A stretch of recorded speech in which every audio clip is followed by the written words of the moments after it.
Okay, good afternoon. Everybody, could I have your attention, please? Hello? Excuse me. Bloody hell. Thank you. Time's going fast. We're already at the last session on the final day of the conference. And it's my great pleasure to announce the next presentation is by I Koch, who needs no further introduction, I don't think. Isabel? Yeah, thanks a lot, Peter. So now, again, I'm presenting small fish to the big fish community. So today it's about a Caribbean cleaner, it's about breeding the neon goby. Well, it's named now horribly Elecatinus oceanops. So I didn't make the name, nothing for that. So it's really small, 5 centimeters compared to 5-meter fish you usually have. It's a monogamous member of the family of Gobiidae. And we got the first group in 2001 from Forest Young, a fish that didn't last very long because we put it in the Caribbean tank at our institution and it just disappeared. So took 10 years until we got a new little group from from De Jong this time, Ari. And well, luckily they lasted and we could do some more with them. They are reef-associated little fish, so that makes it easy in an aquarium. They like shallow water, little blocks and so on. They are acting, of course, as cleaner in nature, but they accept other food in an aquarium. And so this makes them very cute and useful aquarium inhabitants. Although, why breed them? Well, why not? So they were just ready and handy, so we tried. You have, of course, to take some preparations to breed fish, like always. First of all, it's a small fish. You just put your plankton breeding facility into an excellent condition. You will need all the small stuff. You may be able to breed. You will need it when you get the young from them. You ask your technicians to provide tubes. That means plastic tubes, size about 20 centimeters long, with a diameter about of 1.5 centimeters. The measurements are important. If they're too long or too wide, the gobies won't accept them. And these tubes have to be put into the tank at an angle of about 45 degrees. So it's tricky, you have to play about that. But, well, that's what you need, and you need some nanocubes. Whether they're suitable for the rest of the aquaristic, yes or not. Well, but for the rearing of young fish, they're just perfect for a certain time. And, well, as we are all getting a little bit older, in case you don't have eyes like an eagle, provide yourself with a pocket lens because the fry is very tiny. So otherwise you won't find them. So it's, of course, how to get a pair. You've brought a group. Well, the pairing is not your job. You cannot tell the sexes apart, at least until you don't have many adult fish. The males are slightly smaller, but slightly that the thing, having some fish of 5 centimeters swimming around. So just by a group, they will find partners themselves.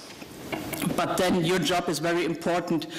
As soon as you have the impression a pair has formed, you have to separate it before they start killing the rest. Because these fish are horribly territorial and aggressive to their own companions as soon as they have formed pairs. They won't bother other aquarium inhabitants. Well, of course, as a client, as a cleaner, you don't bother your clients, but they will kill any other neon goby left there if you have a pair. So try to get hold of the rest to save it. Then you put the pair into a breeding tank and just leave the rest in show to do the cleaning job or whatsoever, but well, and then you wait.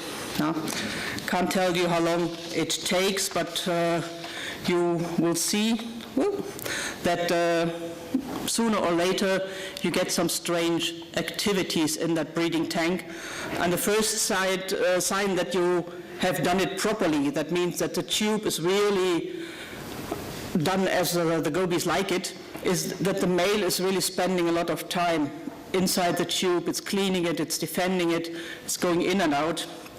And then you have the feeling it's okay.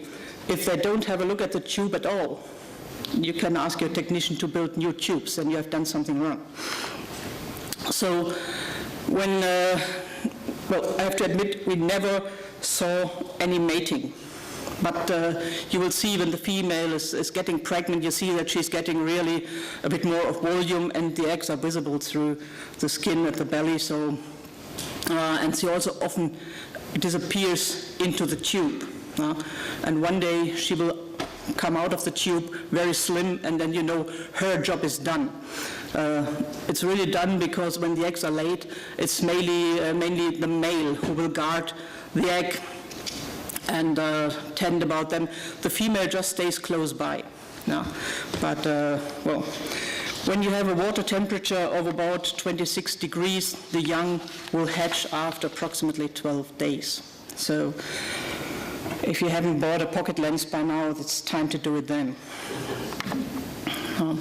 So you have to take the young out of the tank from the parents. You won't be able to feed them there, and of course the parents will not care for them anymore.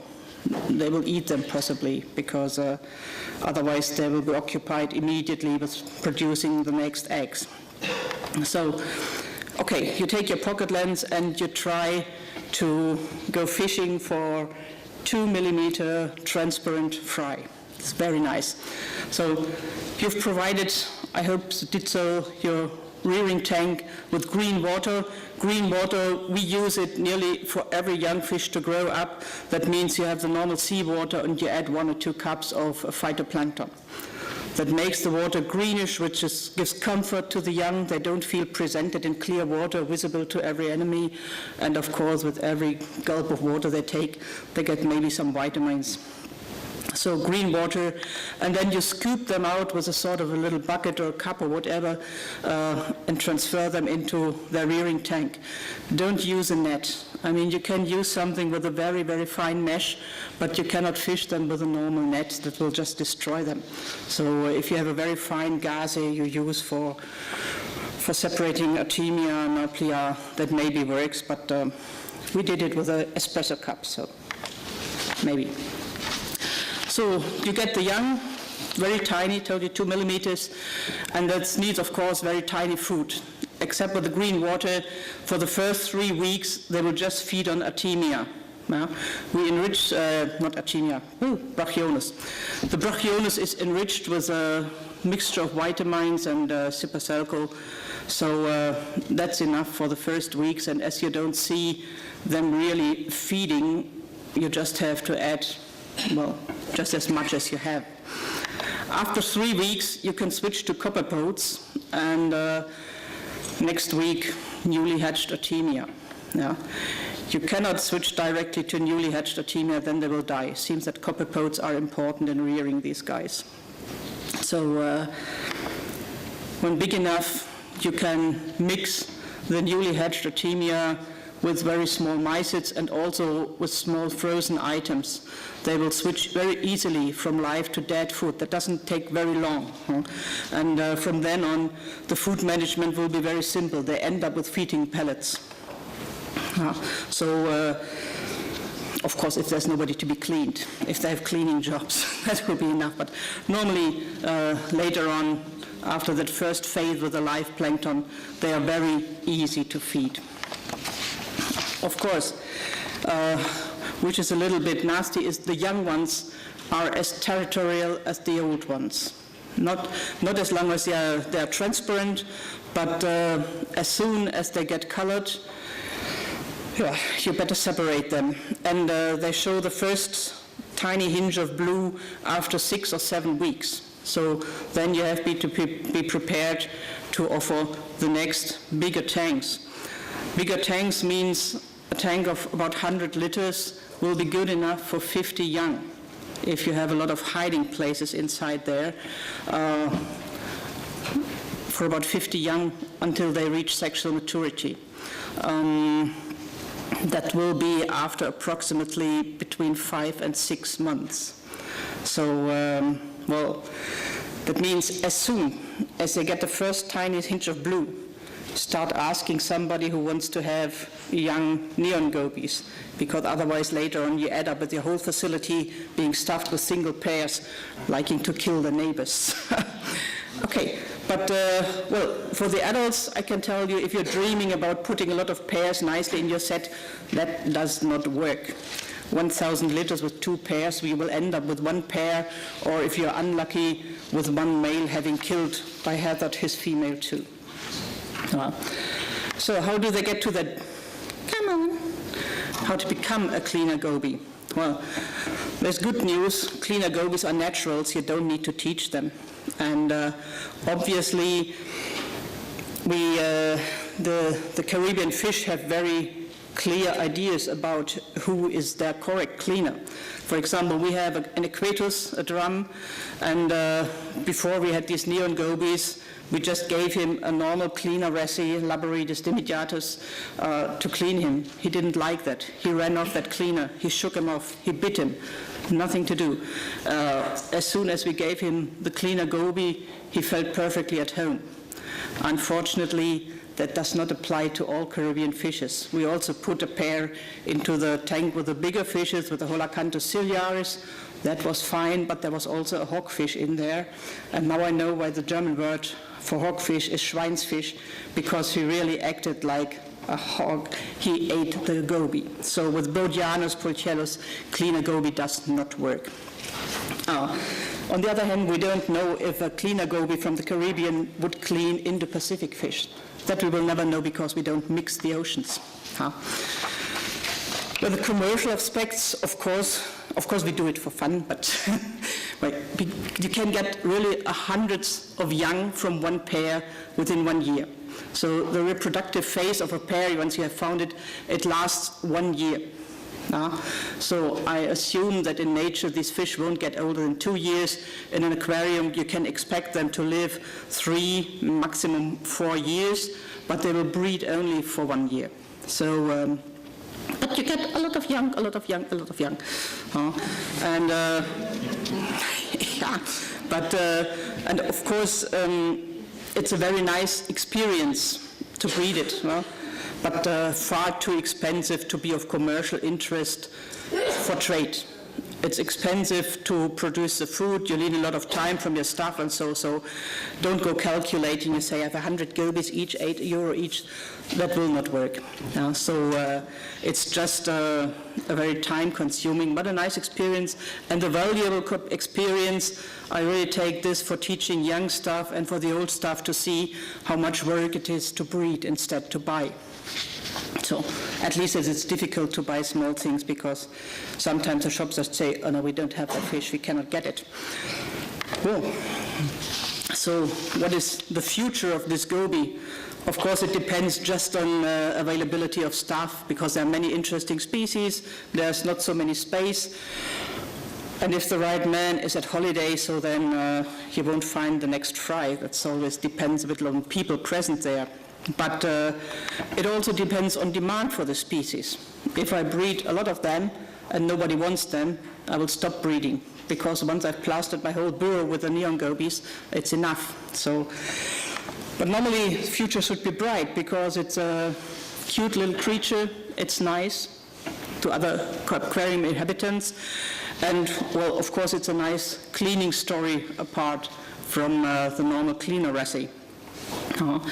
And well, of course, after all this, there are some thanks to be placed. Thanks always to the staff, because they are doing the work. I'm just talking. They are feeding. They are, well, finally finding the young and scooping them out. And, well, of course, I thank you for listening. And don't forget to place your orders in the next coffee break. Thank you.